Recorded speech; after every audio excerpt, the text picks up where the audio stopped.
Ya, buenos días con todos.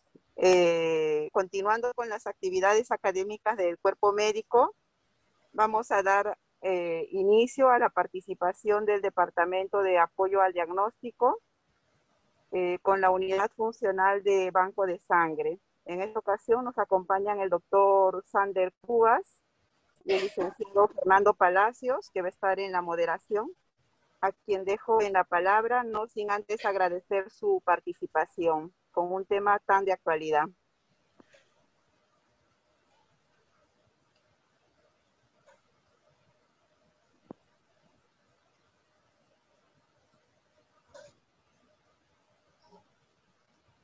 Hola, buenos días.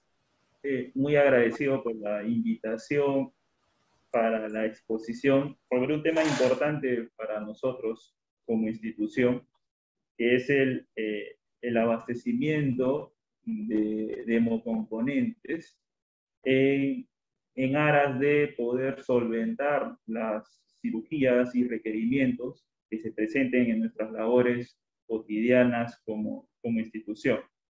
Por ende, pues, y sobre todo en épocas de pandemia, es muy importante tratar sobre estos puntos para que el personal conozca y esté al tanto de cómo podemos proceder.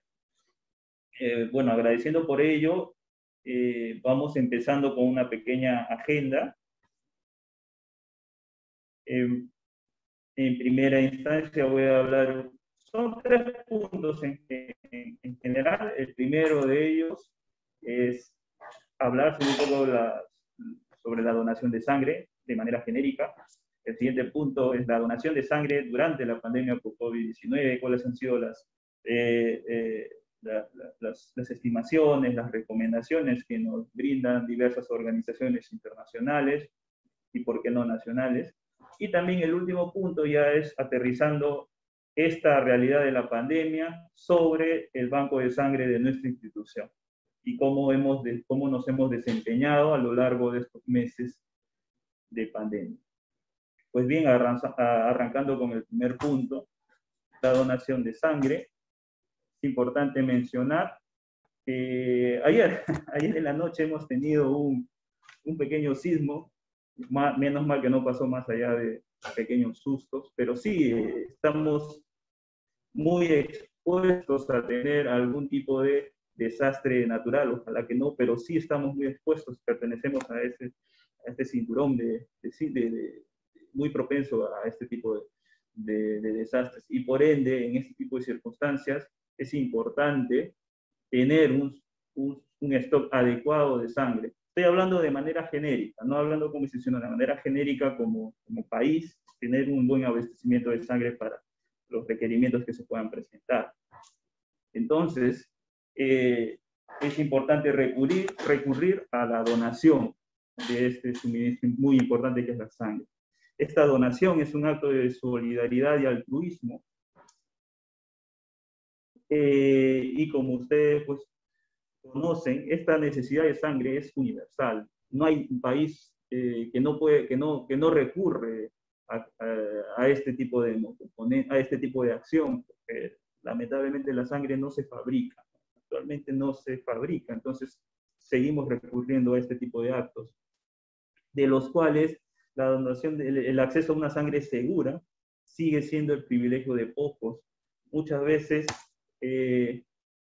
recurrimos a la donación voluntaria no remunerada porque es la más segura del tipo de donación que existe. Hay tipo de donación autóloga, es decir, el mismo donante dona para que después pueda usar su sangre, donaciones que son aquellas por reposición, aquellas donaciones que no necesariamente van a ser no remuneradas. En nuestra actualidad tenemos esa condición que muchos donantes son, reciben algún tipo de beneficio, sobre todo económico, para poder hacer su donación. Entonces, dentro del contexto actual, la más segura de todos estos tipos de donaciones es la donación voluntaria no remunerada. y esto hace posible pues, la transfusión de miles de unidades de sangre cada año, que son vitales para proteger la salud y la vida de los pacientes en general. Recordemos un día muy importante, justamente conmemorando este acto, conmemorando a los donantes de sangre, es el 14 de junio, hace más o menos 2 semanas, se conmemoró el Día Mundial del Donante de Sangre. Un homenaje que lo estableció la Asamblea Mundial de la Salud para agradecer justamente a este tipo de personas que de un acto de amor, un acto de bondad, de amor al prójimo, hacen este tipo de donación. Esto también incurre a un llamado para que las autoridades de salud de todos los países, de todo el globo, establezcan medidas y sistemas de gestión para poder justamente aumentar la recolección de sangre voluntaria y que no sea remunerada, y proporcionar también además una atención de calidad a toda la persona que hace este tipo de actos. Esto pues promoviendo, implementando el uso clínico apropiado de sangre, sobre todo esta sangre segura, sangre de aquellos voluntarios que no son remunerados. Y bueno, establecer sistemas de supervisión y vigilancia en toda la cadena transfusional. La hemovigilancia es muy importante. Nosotros tenemos que establecer protocolos de acción en el cual cada paso de una transfusión es seguido y es trazable, ¿no? Es monitorizado. Es importante.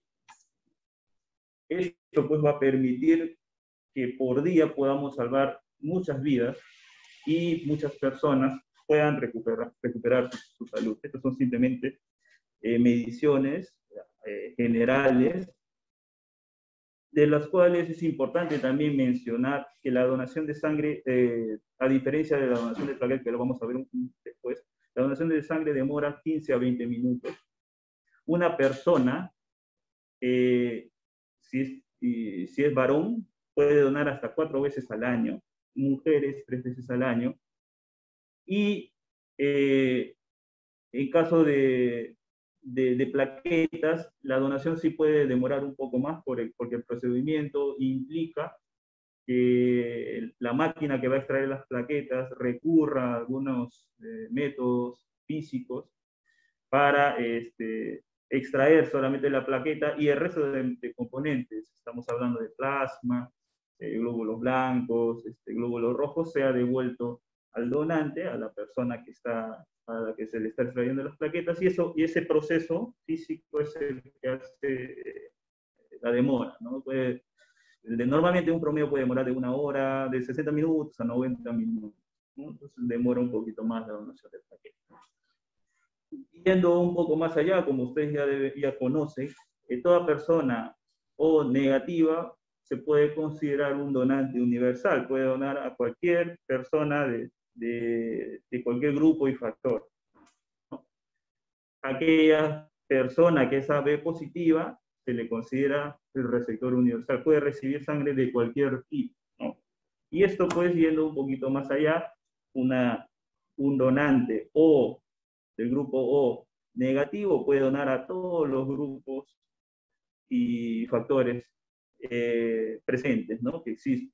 Una persona del grupo O positivo solamente se restringe a aquellas personas de este grupo que sean evidentemente positivos. Esto también es un tema muy importante, considerando que si tenemos un paciente O negativo, solamente puede recibir sangre de donantes O negativos. Esto también implica pues un impacto para nosotros, porque como sociedad, bueno, en el marco de nuestra población tenemos pocas personas que son O negativas, ¿no? Entonces, recurrir a un donante O negativo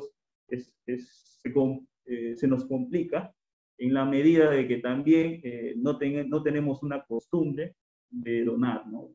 Esta costumbre de hacer donaciones. Personas o donantes del grupo B negativo, pues se restringen, se limitan a donar a personas B negativas o B positivas, no hay problema de ello, y aquellos que son B positivos y solamente aquellos que son RH positivos, ¿no? Del grupo B.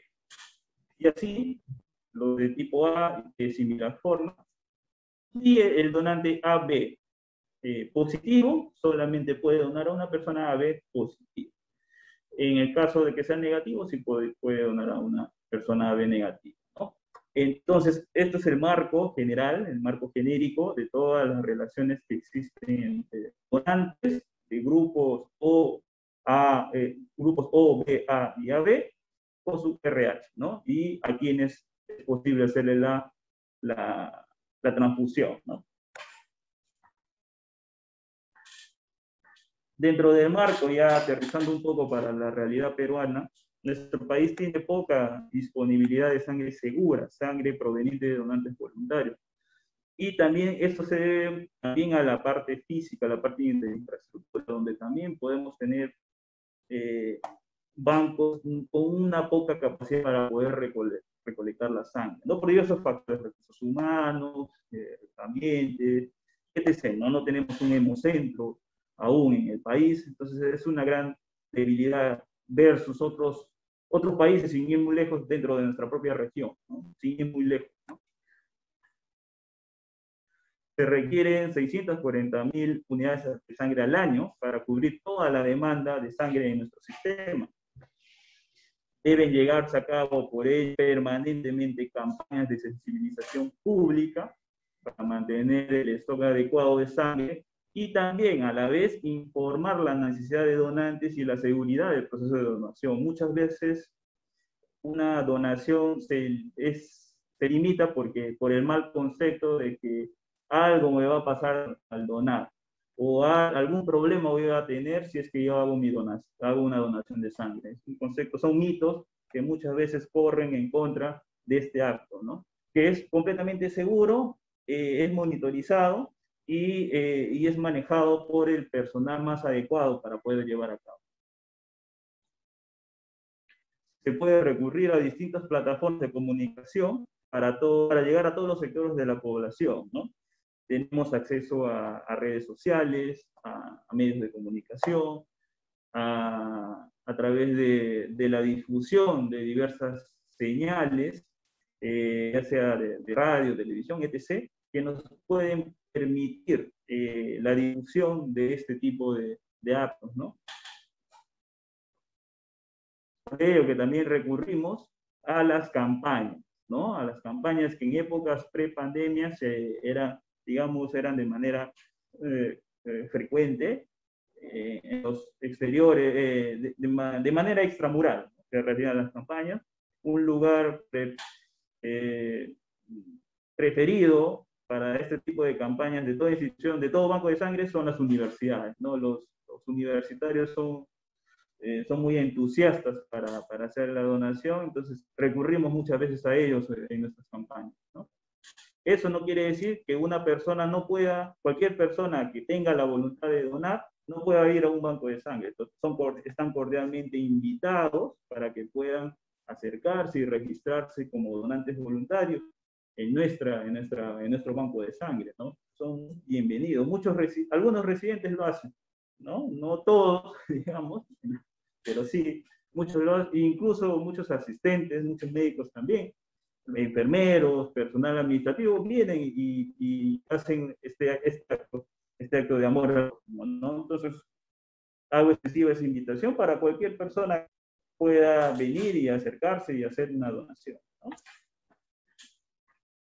Entonces, aterrizando ya un poco más allá a nuestra realidad como institución, miren, este es del 2018, se recurre a un medio de comunicación, en este caso el diario El Correo, yo no le he manipulado esa información, se le he sacado del mismo diario. Niño que espera trasplante de corazón necesita donantes de sangre. Miren, recurrimos a este tipo de mensajes para poder captar donantes de sangre, ¿no? En una sociedad de primer mundo, esto muy pocas veces se da, ¿no? Hay la costumbre periódica de la mayoría de la población de hacer donación, pero acá nosotros recurrimos a este tipo de mensajes, ¿no? Y bueno, ya aterrizando a la realidad nuestra, esto ya es más cercano, Esta es la cantidad, no, disculpen, pero trato acá de mostrarles más o menos la cantidad de unidades o hemocomponentes que se solicita para hacer alguna cirugía. Por ejemplo, miren, normalmente en promedio se está pidiendo para una cirugía 5 unidades de plaqueta globular, 2 unidades de plaqueta, 5 plasmas frescos congelados, y acá han puesto una unidad de crío que de repente pueden ser un poco más, ¿no? Pero no, digamos, en promedio, esta es la cantidad de hemocomponentes que se están pidiendo para cubrir una cirugía, ¿no? Ese es el promedio que nosotros manejamos, ¿no? Recordando también que muchas de estas cirugías se pueden complicar y estos hemocomponentes pueden quedarnos cortos.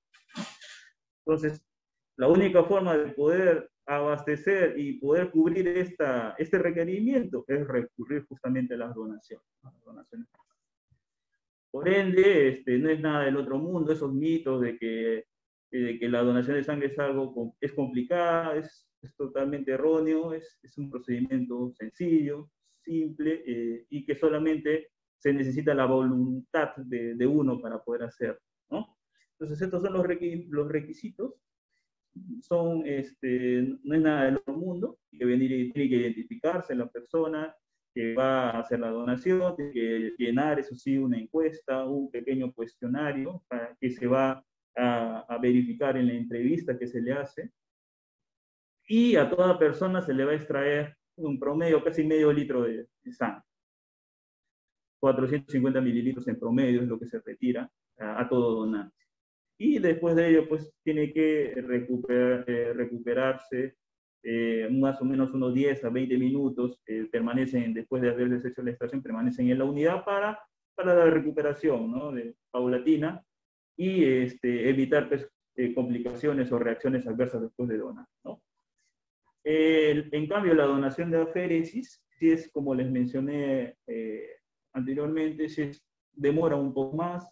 Es un procedimiento en el cual vamos a hacer uso de un equipo, el cual a través de un procedimiento físico, a través de hacer centrifugación de la sangre. En términos generales, lo que va a hacer es quedarnos con las plaquetas, y el resto de componentes, glóbulos rojos, el plasma y los leucos, lo va a retornar al donante, ¿no? Este proceso físico es el que hace el tiempo tan extendido, ¿no? Puede demorar en promedio de 90 a 120 minutos, más o menos es el promedio de la donación, ¿no? Es importante también que nosotros como institución, el grueso de unidades de plaquetas que se usan es a través de este medio, es por aféresis, ¿no? Por aféresis, las cuales son extraídas a una persona, a diferencia, recordemos, bueno, si es que tienen conocimiento, imagino que sí, que a través de la sangre nosotros podemos extraer hematíes, paquetes globulares, plasma y también plaquetas, que son las plaquetas manuales, ¿no? Estas plaquetas, sí, a diferencia de aquellas plaquetas obtenidas por aféresis, tienen menor concentración de plaquetas, esa es la principal diferencia. Una donación de plaquetas, por ejemplo, por aféresis, puede hacer valer como si hubiesen donado 12 personas sangre, y a las cuales se les haya extraído estas plaquetas, ¿no? Miren, esta es la diferencia abismal que hay entre donación de plaquetas obtenidas por aféresis versus aquellas que se de manera manual de donación. Yendo un poquito más allá, entonces ya nosotros tenemos estipulado algunos protocolos de evaluación en los cuales se consideran ciertos parámetros importantes. Uno de los parámetros importantes a considerar para la donación es que se tiene que hacer el cálculo del volumen sanguíneo total de todo donante para justamente evitar extraerle más allá 13 a 15% de ese volumen. Recordemos que si traemos un poquito más allá, podemos generarle algún problema, ¿no?, hemodinámico. Entonces, virtud de ello es que hacemos el cálculo basándonos en la altura y en el peso de todo donante. Y esto, pues, también importante es el género, ¿no? Es diferente el volumen sanguíneo total en un varón, el cálculo es diferente respecto a una mujer, ¿no? Entonces, consideramos esos parámetros de volumen sanguíneo total también para todo tipo de donación. Y como les mencioné, el volumen, el porcentaje que no podemos exceder más allá del 13 al 15% de ese volumen sanguíneo. Recordemos que también nosotros tenemos una gran variedad de pisos ecológicos, ¿no? La altitud es diferente en algunas regiones de nuestro país, y esto no es indiferente para nosotros, porque recordemos, somos un instituto de referencia, y vienen pacientes de la sierra, vienen pacientes de lugares con mucha altitud, y a la vez vienen con la familia es la que cubre muchas veces las donaciones que ellos van a requerir, y por ende es importante, pues, hacer la corrección de la hemoglobina de acuerdo a la altitud del lugar de procedencia del donante. Entonces es importante esto, ¿no? Los niveles de altitud, y se hacen los ajustes que corresponden. Es importante también establecer algunas realidades y borrar algunos mitos que se puedan dar y que puedan estar impidiendo que una persona pueda quizás donar, ¿no? Con un concepto erróneo, de ellos mismos a priori pueden tener algunos conceptos que no son los adecuados. Sí puede donar una persona, por ejemplo, que tenga alergias, medicación o síntomas, o más de 48 años de cualquier tipo de vacuna. Bueno, este tema de la vacuna voy a tratar un poco sobre lo del COVID-19, pero estoy hablando de otras vacunas que no sean necesariamente COVID, ¿no? Vacunas no COVID, ¿ya? En algunos medicamentos sí puede donar, se está haciendo uso de ellos, solo se les puede excluir en el caso de aspirina, paracetamol y ibuprofeno, para poder hacer donación de arterias, de plaquetas, ¿no? Recordamos que estos medicamentos pueden intervenir o interferir en la acción plaquetaria, entonces es más que todo por ello, ¿no? Anticonceptivos, aquellas mujeres que están haciendo uso de anticonceptivos también pueden donar.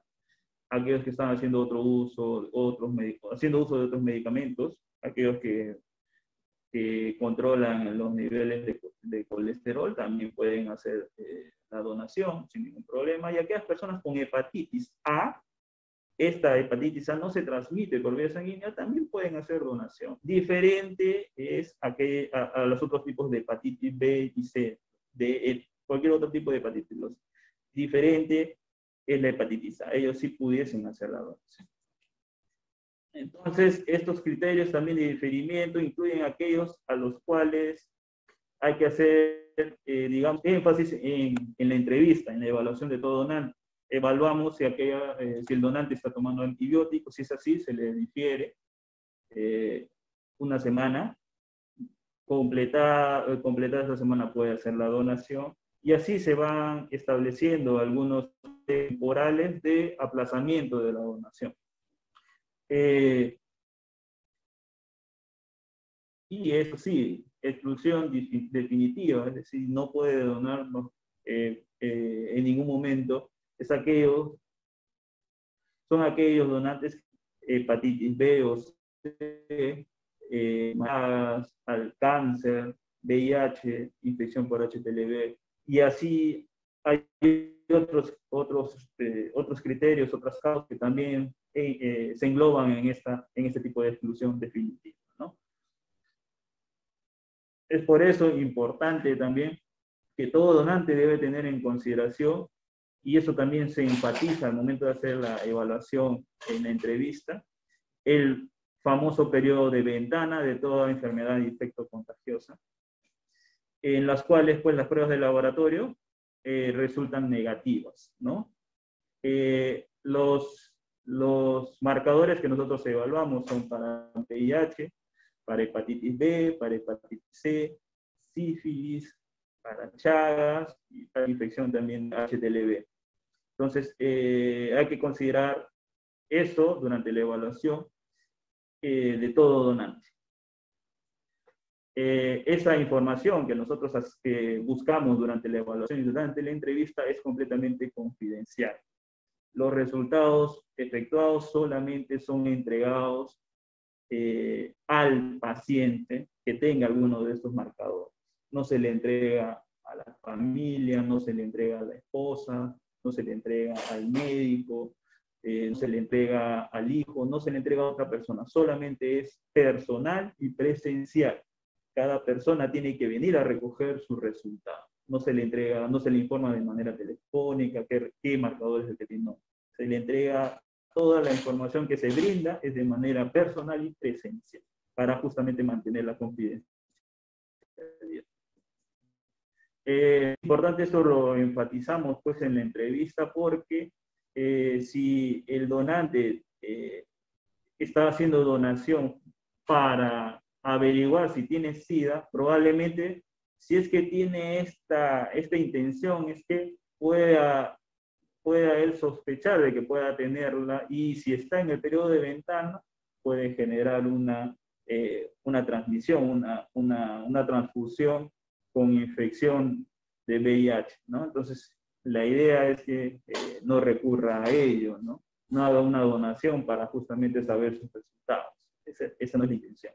Eso también enfatizamos durante la evaluación, durante la entrevista. Y bueno, como la donación tiene varias fases, varias etapas, en la fase final, donde el donante recapacita o piensa si es que de repente pueda estar en este periodo de ventana, el donante se autoexcluye finalmente y bueno, ya no hace la donación. Entonces, es importante ello. Durante la pandemia por COVID-19 se han generado algunos cambios en los diversos bancos de sangre, dada la política de aislamiento y la política de bioseguridad, ¿no?, que se ha establecido en todas las instituciones de salud. Esto también generó un impacto en la colecta de sangre a nivel global, ¿no? No es que solamente Perú se haya afectado, sino a nivel global se generó un impacto negativo en el abastecimiento de sangre de los bancos de sangre. Entonces, esto generó pues que se generó recomendaciones por parte de diversas instituciones. Una de ellas es el GESIAM, el Grupo Cooperativo Iberoamericano de Medicina Transfusional, que generó pues un documento con las recomendaciones, con algunas recomendaciones que se pueden llevar a cabo en las diversas latitudes. Y se pone énfasis en que las donaciones de sangre son más necesarias que nunca durante esta actual pandemia, ¿no? Sobre todo por el tema de aislamiento y la orden de inmovilización de las personas. Eso también generó un impacto negativo. La pandemia, como les mencioné, repercutió negativamente en el suministro de sangre, y esto pues a la par también de a muchas instituciones que se dedicaban a la colecta de sangre tuvieron que cerrar, ¿no?, por diversas causas. Por ende, detener la donación de sangre es un acto que no podemos aceptar, darnos el lujo de hacerlo en este momento, sobre todo de que por más que haya pandemia por COVID-19, las emergencias o necesidades de sangre siempre han estado presentes, ¿no? No es que se haya también dado una pausa y las emergencias se hayan suspendido, ¿no? Siempre han estado presentes, y y ese criterio de detener las donaciones no sería lo más propicio, ¿no?, lo más acorde. Y para ello, el GESIAM recomienda ciertas estrategias para poder pues, evitar las situaciones de escasez de sangre y componentes sanguíneos en las instituciones, ¿no? No solamente el GESIAM, sino también la Organización Mundial de la Salud brindó unas recomendaciones ya ahora últimas del 17 de febrero de 2021, en las cuales también pone énfasis a la famosa posibilidad o a la interrogante de si es que una persona que ha tenido COVID-19 o que tiene COVID-19 puede infectar a través de una donación de sangre. Esto, en este documento nos informan a través de algunos estudios que se llevaron a cabo que la transmisión del SARS-CoV-2 por transfusión de componentes sanguíneos no se ha notificado y se considera hasta ahora, hasta el momento, sumamente improbable. Además, estos estudios indican que a pesar de detectarse virus en algunas personas que están en fase presintomática de la infección por SARS-CoV-2, a pesar de que sean presintomáticos y que se les haya detectado virus, no transmitían la infección a través de una donación de sangre, ¿no? El riesgo va porque puede hacer una transmisión alrededor, ¿no? Por el tema de contacto respiratorio.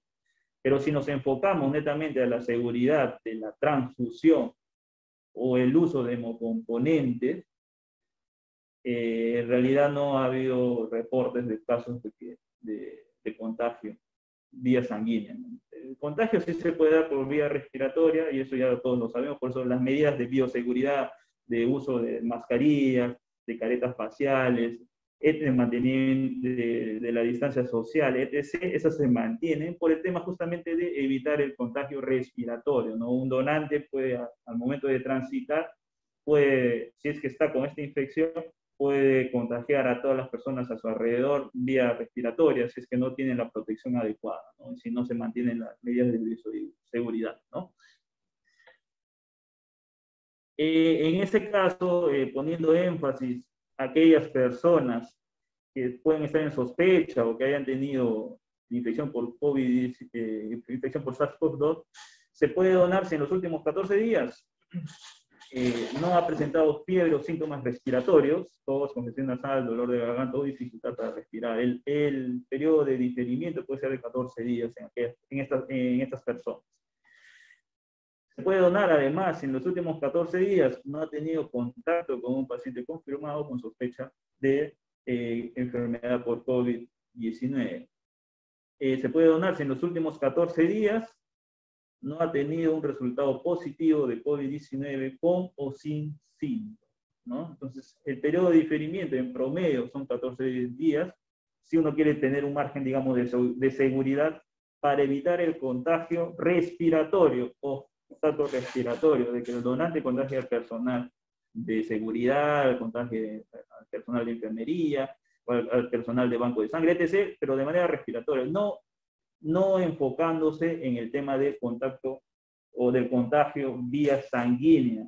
Este donante es muy poco probable que infecte al receptor de la sangre por vía sanguínea. Y bueno, por eso se pone énfasis en las medidas de bioseguridad que ya todos conocemos, ¿no? Y que ya los tenemos prácticamente como impronta en estos meses de pandemia, ¿no?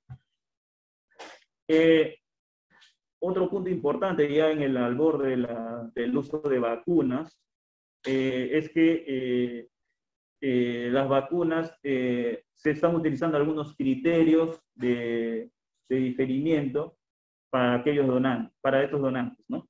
Un poquito más allá, yendo de repente a la parte básica de qué es el coronavirus, recordemos que este virus tiene un ARN viral, el cual va a ingresar a la célula para poder hacer, durante la infección, ¿no?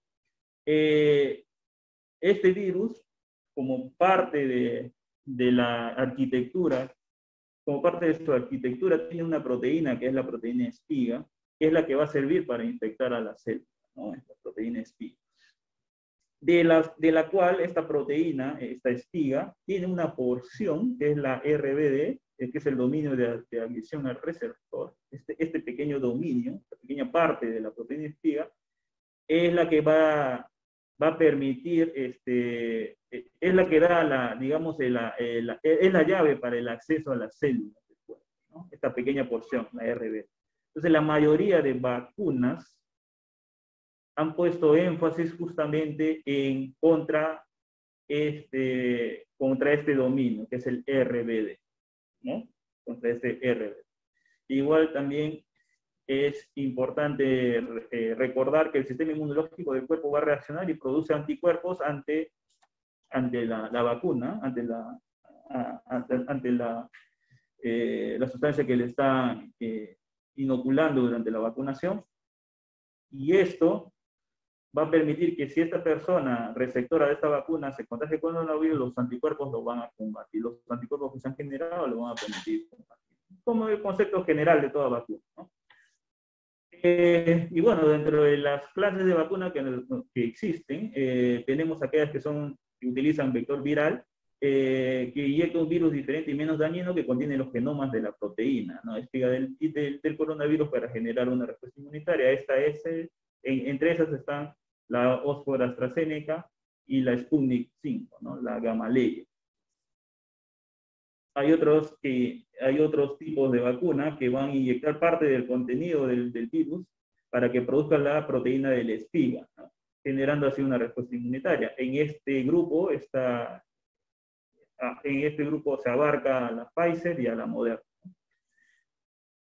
Hay otro grupo de vacunas que utilizan virus desactivado, en el cual se inyecta en el cuerpo una versión debilitada o desactivada del virus. Es el método tradicional de vacunación. En este grupo estamos los que hemos recibido la Sinopharm, también está la Sinovac, la Bharat Biotech, ¿no? También existe otro grupo de vacunas que se basan en proteínas, en las cuales se inyectan los componentes de un virus que estimulan mejor una respuesta inmunitaria, ¿no? En este grupo están la Novavax y la Sanofi, ¿no? Entonces, esto es el marco de los tipos de vacunas que existen. Y es importante recordarlo porque los criterios que se usan para evaluación de todo donante receptor de estas por el tipo de vacuna que ha recibido.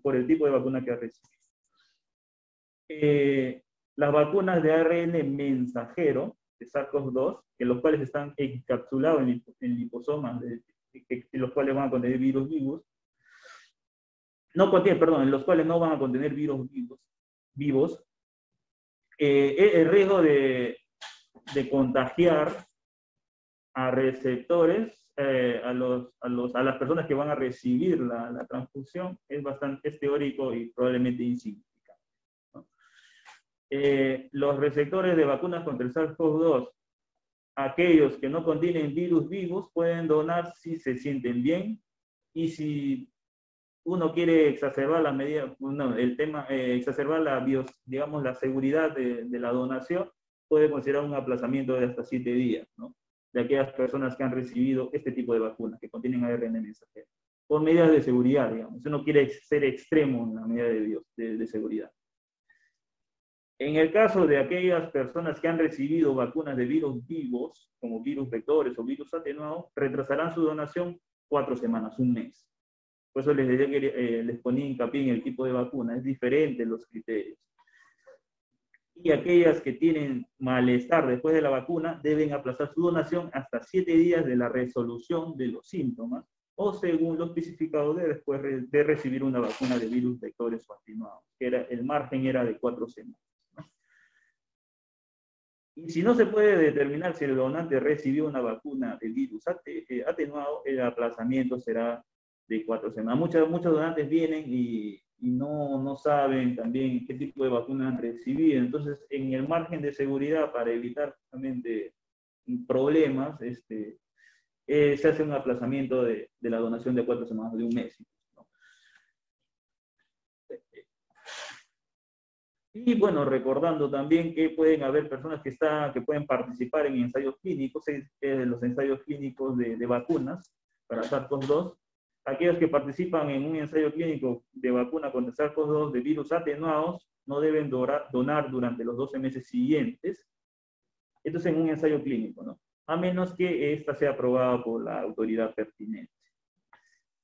Y si participan en un ensayo clínico contra vacuna SARS-CoV-2 que sea no viva, no deben donar durante un mes, a menos que sea aprobado por la autoridad. ¿no? Esto estamos hablando de aquellas que participan en ensayos clínicos, como sabemos, en nuestro país sí se están dando algunos ensayos clínicos. Y es importante considerar también ese criterio para una donación de sangre. Y recordemos que durante la pandemia, aquellas personas que tenían la voluntad de donar siempre han sido bienvenidas a cualquier institución de banco de sangre. Esta es la foto del banco de sangre de Rebagliati, y acá ven a este sacerdote español de 61 años, llamado Mateo Bautista, que tiene la costumbre de donar. ¿Y qué cantidad de donaciones lleva de por sí en su legajo? Pues ya lleva 143 donaciones voluntarias, ¿no? Esto es amor al prójimo en su máxima expresión, y merece la pena, pues, reconocimiento, ¿no? Al igual que otras personas más, que también, si no me demoraría un poquito más en la exposición, pero era mencionar, ¿no? Donar de manera voluntaria esta cantidad de veces no es imposible, ¿no? Imagínense, acá el padre lo hace, y lo hace con todo el amor y cariño al prójimo, ¿no? Como debemos demostrar también nosotros a través de una donación, ¿no? Y bueno, ya yendo a la parte final, ya para la parte numérica, la parte estadística de cómo nos hemos desempeñado durante esta pandemia, antes de ello, pues, quisiera mencionarles cuál es el circuito de atención que nosotros tenemos en el banco de sangre para nuestros donantes. Ellos se tienen que registrar en el área de control de donantes, en la recepción. Llevan los documentos que tienen que presentar, que son DNI, si es extranjero debe tener su pasaporte o ese carnet de extranjería. Luego del cual, ya con los documentos y el registro adecuado de datos de este donante, luego pasa a un área de toma de muestras, donde ven que se les toma una muestra de pulpejo de dedo para medir el hematocrito y para también evaluar el grupo y factor del donante. Recordemos siempre la premisa de que todo paciente que sea negativo debe traer donantes RH negativos. Es importante eso porque la realidad es que en algunas oportunidades nos han llegado solicitudes de pacientes o negativos que no tenían depósito y que muchas veces nos pedían el favor, doctor, por favor, nos pueden prestar unidades, ya después lo van a devolver. Siempre hay que considerar que la sangre de aquel paciente o RH negativo es difícil de conseguir. Entonces, siempre hay que priorizar a aquellos pacientes RH negativos para toda evaluación para los donantes que debe traer, por favor. Eso les pido encarecidamente. Todo paciente que sea RH negativo, vayan priorizándolo, vayan poniéndolo entre algodones para que puedan colectar la cantidad de donantes que necesitan. Recuerden, ellos solamente pueden recibir sangre RH negativa. Por favor.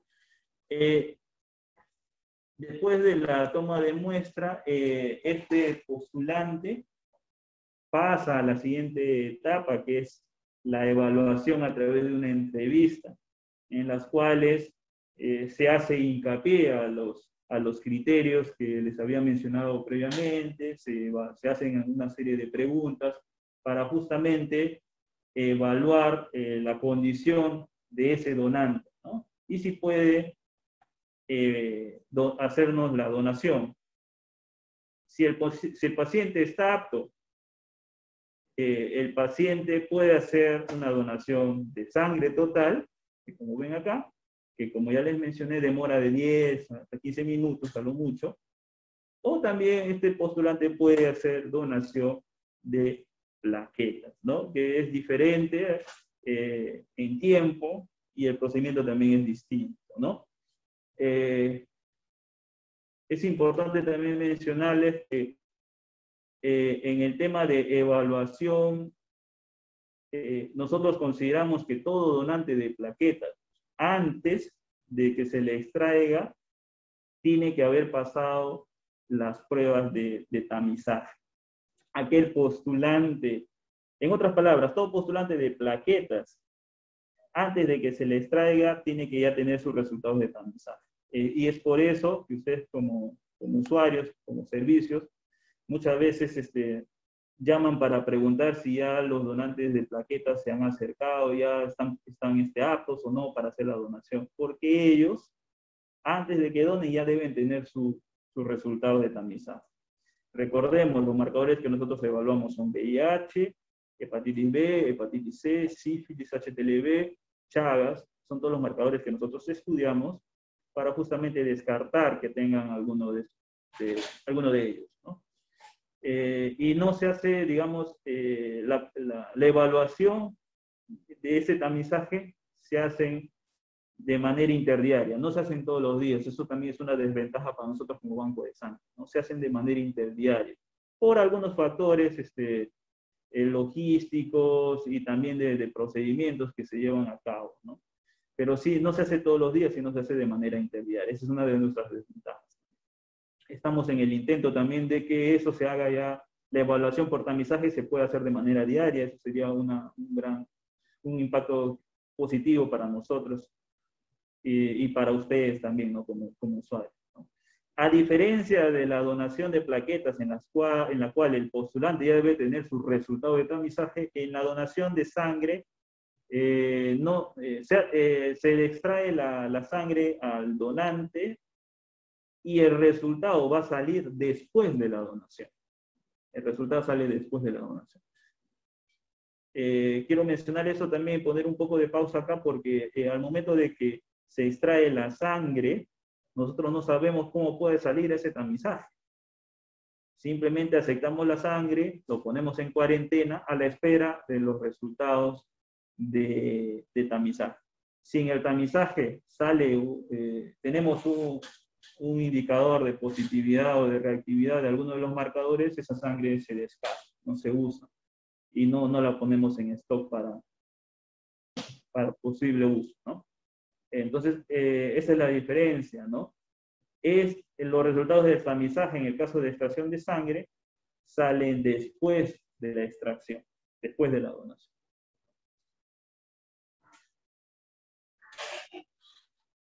Dentro también de las cifras, de las causas de diferimiento que nosotros tenemos, que hemos tenido en el año 2020, vemos que la mayor parte de ellos, de un total de 1.014 donantes diferidos, el 20% bajo. Un 14% por vena difícil y un 13%, un 14% para vena difícil para extracción de sangre y un 13% para donación de plaquetas, ¿no? Lo que va de este año, de enero a mayo de 2021, de 519 postulantes que han sido descartados, han sido rechazados, igual el 25% sigue siendo por una hemoglobina o hematocrito bajo, ¿no? Igual un 12 a 15% por venas difíciles, ¿no? Que siempre se van manteniendo. Entonces, esta es importante la premisa de que muchos donantes son rechazados por hemoglobina o porque tienen vena difícil, ¿no? Y esto se ve al momento de la evaluación que hacemos a cada uno de los donantes, ¿no? Es importante también en temas de cifras, qué porcentaje de reactividad estamos teniendo en los postulantes que nosotros evaluamos. Vemos que en el año 2020 hubo 362 casos de reactividad, de los cuales el 40% corresponde a core, ¿no? Hepatitis es al marcador core de hepatitis B. Un 19% para sífilis, ¿no? Y VIH es un 4%. En lo que va de este año, del 2021, de enero a mayo del 2021, ya tenemos 168 casos de reactividad, de los cuales sigue siendo el primer lugar el marcador para core de hepatitis B, y ya en el segundo lugar acá se posiciona hepatitis C, ¿no? Hepatitis C, y ya en el tercer lugar sí, ¿no? VIH se sigue manteniendo en un 7%, ¿no? Entonces es importante también la reactividad en serología, en tamizaje, ¿no?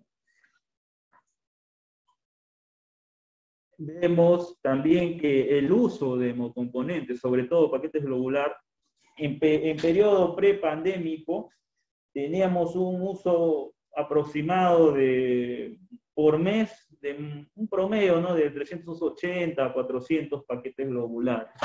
Como ven, cuando arrancó la pandemia, esto se redujo simplemente a 86 paquetes globulares, 68 en mayo. Miren, en mayo hubo un gran, poco uso de hemocomponentes, también las cirugías se suspendieron, y diversos otros factores hicieron que el uso de paquetes globulares caiga, y ya para septiembre y octubre un poco que se recuperó el uso de paquetes globulares, ¿no?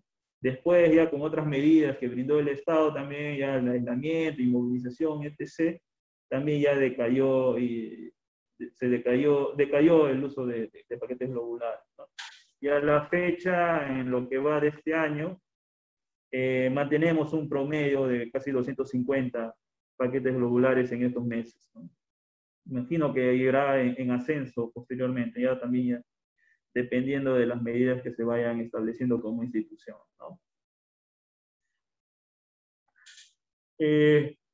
La transfusión de plasma frescos, al inicio igual, vemos una caída, al inicio de la pandemia no vemos la caída, y ya para septiembre hubo una recuperación del nivel normal de plasma que se hacía, ¿no?, que normalmente se usaba, ¿no?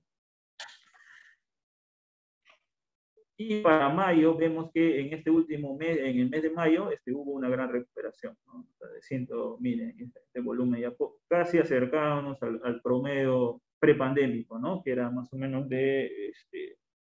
sí, más o menos 200, perdón, 100, 160, 180, por ahí era el promedio prepandémico, ¿no?, de uso de plasma. Transfusión de críos,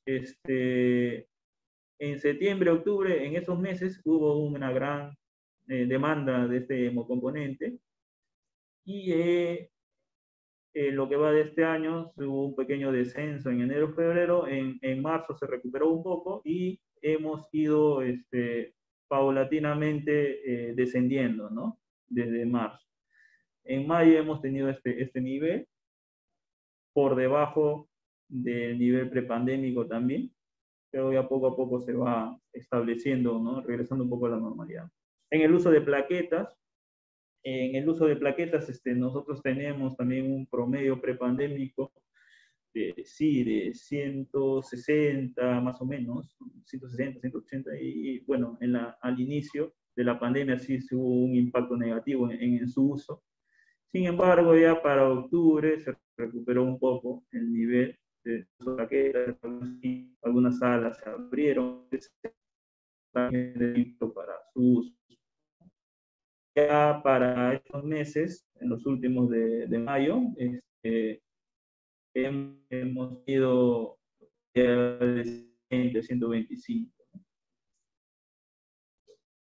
Esto tiene que ir de la mano, el uso de hemocomponentes, también con la presencia, el abastecimiento de donantes de sangre en la unidad, ¿no?, en la unidad de banco. Entonces, el impacto de la pandemia también se pudo visualizar en los primeros meses. Miren, llegamos a tener poca afluencia de donantes. Sin embargo, ya para la última etapa del año, ya para octubre, recuperamos los niveles prepandémicos. Para nuestro caso, sí, este 486 de octubre sí reflejaba una cifra prepandémica, ¿no? El promedio prepandémico era de 460, 480, y sí, ahí recuperamos el nivel prepandémico. Después ya se fue cayendo debido a diversos otros factores, ¿no? Pero ya para enero y mayo de este año, los niveles en promedio se han mantenido entre 120, 130, ¿no? de donantes de sangre, ¿no? Esperemos ir, ya, dependiendo de cómo va la situación pandémica, cómo ir recuperando o no los niveles, pues, de donantes que antes teníamos, ¿no? Los donantes de plaquetas, recordemos que en septiembre y en octubre hemos tenido unos niveles similares a prepandemia, ¿no? La prepandemia, los niveles de donantes de plaquetas eran de 78, sí, 80 en promedio al mes, y ya, bueno, llegamos a cifras similares, ¿no? En esos meses, ¿no? De septiembre a octubre. Y ya para enero a mayo las cifras también se han mantenido en 55, ¿no? En promedio, ¿no? A lo largo de esos primeros meses del año.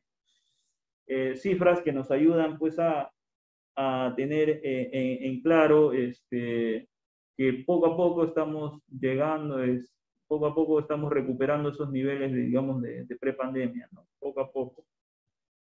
Y todo a la comparsa de cómo va la pandemia, y las medidas que se están llevando a cabo por parte del Estado.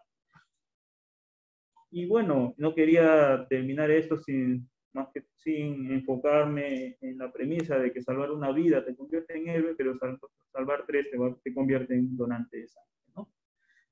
Esto es lo que le había preparado para la presentación, y agradezco a nombre de la unidad de Banco de Sangre y del doctor René Carlos. Muchas gracias.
Doctor Sander. Doctora Betty, buenos días. Buenos días, doctor Sander. Muchas gracias por su presentación. Muy interesante. No sé si algún participante que quisiera hacer alguna pregunta más.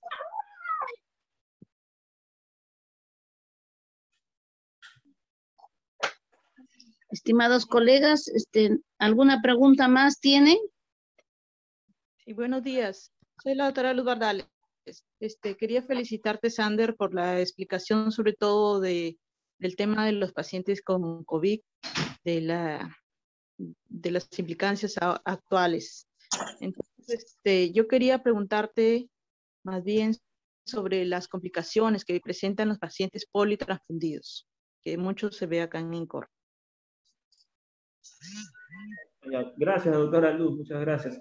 Sí, nosotros tenemos en consideración que los requerimientos de sangre del paciente muchas veces abarca el concepto de hemorragia masiva, ¿no? En nuestros pacientes. Una cirugía puede conllevar el uso de múltiples hemocomponentes, y eso tenemos que tener en consideración, sobre todo, que el uso de un paquete globular, de una plaqueta, de un plasma, etc., eso conlleva el uso también de un agente externo para el paciente, ¿no? Y eso puede generar algún tipo de interacción inmunológica, que eso el doctor René creo que en varias presentaciones lo ha demostrado de manera brillante, pero sí, siempre teniendo en consideración esa premisa, ¿no? La interacción inmunológica que pueda haber entre el receptor, es decir, el paciente, y el hemocomponente, en este caso, pues, el donante, ¿no? Todo lo que corresponde a los componentes que pueda tener la unidad. Eso pues, puede generar algún tipo de reacción adversa transfusional, que en lo que va del año nos han reportado tres reacciones, ¿no? Tres reacciones, ¿no? Tres en lo que va del año, ¿no? Me imagino, por eso también es importante, y agradezco la pregunta, doctora Luz, de llenar los formatos de conducción al momento de que se devuelven al banco de sangre. Se debe llenar el formato de tal forma que los parámetros hemodinámicos tienen que estar registrados, y a la vez, en la última parte, si uno revisa la hoja de conducción, ahí se reporta o ahí se registra si hubo una reacción adversa durante la transfusión. Muchas veces ese último acápite no está llenado, no está registrado. Y yo puedo inferir que si no lo han llenado es porque no hubo, ¿no? O quizás por omisión sí hubo, pero no lo llenaron. Entonces sí les agradecería a los doctores, a los colegas, a las enfermeras que llevan a cabo también la transfusión, de que ese último acápite de reacción adversa transfusional sea llenado, por favor. Ahí tienen un acápite que dice sí o no. Entonces, sí se pueden, y sí se pueden presentar reacciones adversas transfusionales, ¿no? Por el uso, sobre todo, de hemocomponentes en la parte cotidiana, sobre todo nosotros, porque el uso más que todo es como si fuese enfocado en una hemorragia masiva, ¿no? Y sí se pueden dar estas reacciones, doctor. Sander, buen día, felicitaciones, soy la doctora Talledo. Doctora, buenos días, doctora. Sí, justamente esa parte que has comentado acerca de las hojas de conducción de transfusiones es algo que Banco de Sangre viene desarrollando este año con bastante ahínco. Se han renovado algunas hojas para hacer más fácil el manejo de estos formatos que nos piden tanto en el área de reporte de eventos adversos como en lo que es Joint Commission. Entonces, es un informe importante cuando ya tengamos estas modificaciones consolidadas que se pueda presentar para todos los médicos también. Sí, doctora, gracias por el hincapié de ellos. Sí, se han hecho en la unidad, como parte de la unidad, sí se han hecho algunos cambios, por sugerencia también de los usuarios, algunos cambios en los formatos, para que sea más viable, más fluido, ¿no? El registro, ¿no? Y todo ello justamente al compás, pues, de los requerimientos y los requisitos de JCI, y no recurrir en falta, ¿no? Está bien. Doctor Sander, repetirle y reiterarle nuevamente nuestro agradecimiento de todo el gremio por su brillante presentación. Estamos todos contentos con el tema y porque nos involucra también a nosotros, sobre todo en sala de operaciones, y qué mejor que las cosas vayan saliendo mucho mejor, ¿no? Y con la ayuda de ustedes, yo creo que siempre Banco de Sangre tiene que estar y el centro quirúrgico de la mano. Anestesiología con Banco de Sangre siempre deberían de trabajar de la mano, no solamente que nos separe esa distancia, ¿no? Es necesario para seguir creciendo con todo lo que usted ha mencionado, ¿no? Le agradezco en nombre de la Junta Directiva, de todos los agremiados, esta brillante ponencia, doctor